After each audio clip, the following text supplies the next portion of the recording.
Hey everyone, Tim Schofield here with the Vivo XL from Blu, and at the moment it's exclusively sold at Best Buy, and it's also only $100. Now I want to go ahead and open it up, show you what you get in the box, and also give some first impressions on the device. Alright, so here is the Vivo XL from Blu. I did get the gold variant, however they do have a blue variant as well. Here's just a very quick look at all of the specs that it does have if you're interested. I'll mention some of them along the way.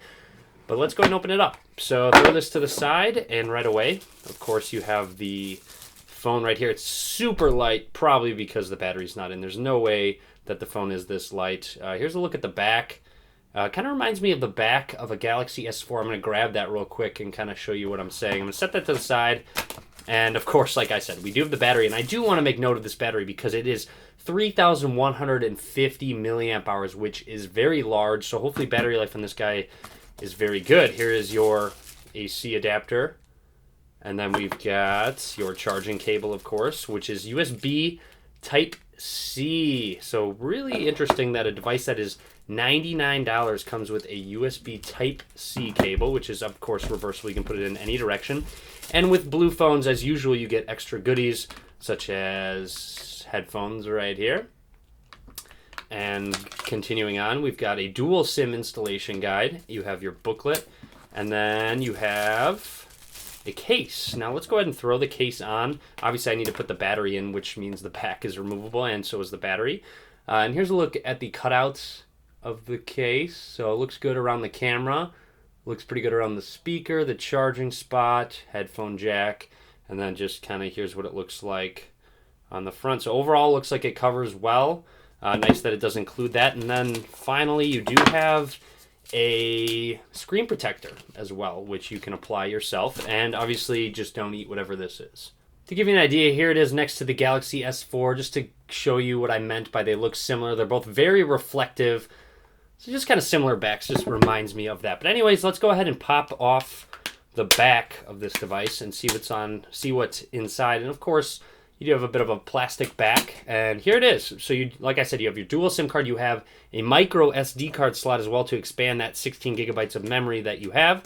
Let's go ahead and pop the battery in, which is of course going to add weight. However, it still doesn't weigh too much, but let's go ahead and pop the back on, and then go ahead and turn this guy on. Also, peel off the front, which gives you more specs if you're interested in that. And here you go. So looks like it's got a decent amount of bezels, at least when it comes to the sides. Top and bottom as well. Anyways, let's go ahead and zoom in on a few of these design features. So here's a look at the back with that 13 megapixel camera and flash. It does say Blu, and like I said, it's super reflective. On the side, you have the power button below the volume rockers, and they have a decent amount of press to them. They feel pretty good. Of course, it is booted up now, but on the left side, absolutely nothing. Up at the top, you've got that headphone jack, and then down at the bottom, you have that, like I said, USB Type-C, which is pretty far over to the right, which I don't know if I'll like or not. I'll mention that in my full review, and then a microphone. All right, so phone's fully booted up on the lock screen. Let's go ahead and get started. Throws into that launcher, which does not have an app drawer. Of course, you can install one from the Play Store. Let's press and hold on this guy. You have widgets and then effects to, I guess, when you rotate screens, you can add certain effects. I'll probably install a third-party launcher. Swiping down, looks like you have your status bar, and then you need to...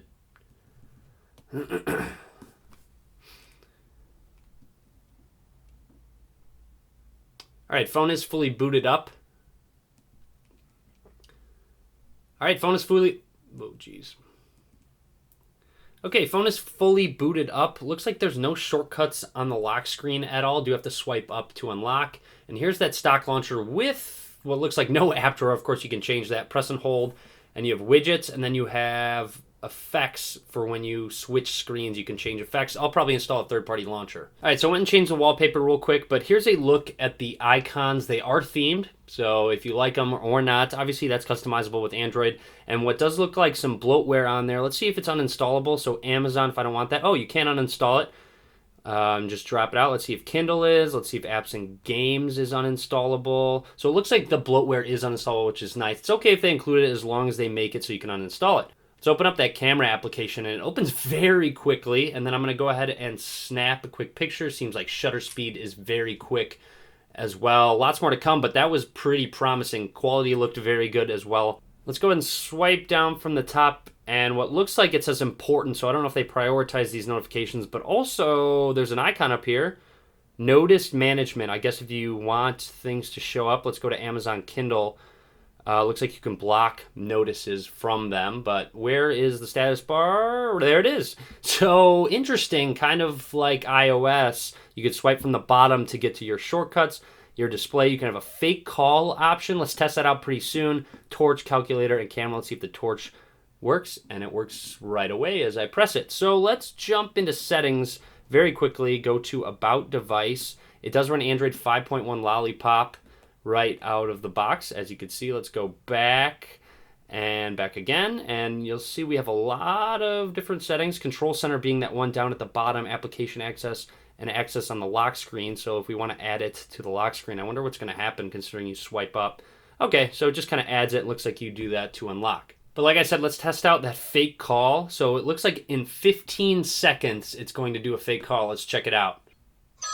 All right, so here it is. You'll see it's a fake call. I'm going to go ahead and answer it, and it looks like I'm on the phone.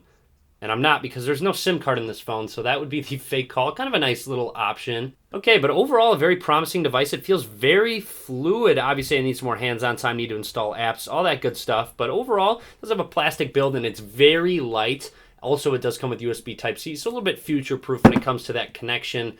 Obviously, with cable-wise, you might need to invest in extra Type-C cables. Not that big of a deal, because I think it's going to take off in the very near future. But that would be the Blu Vivo XL. Hopefully you enjoyed this video. Give it a thumbs up if you did. Follow me on Facebook, Twitter, Google+. All links in the description of the video below. As always, guys, thank you very much for watching.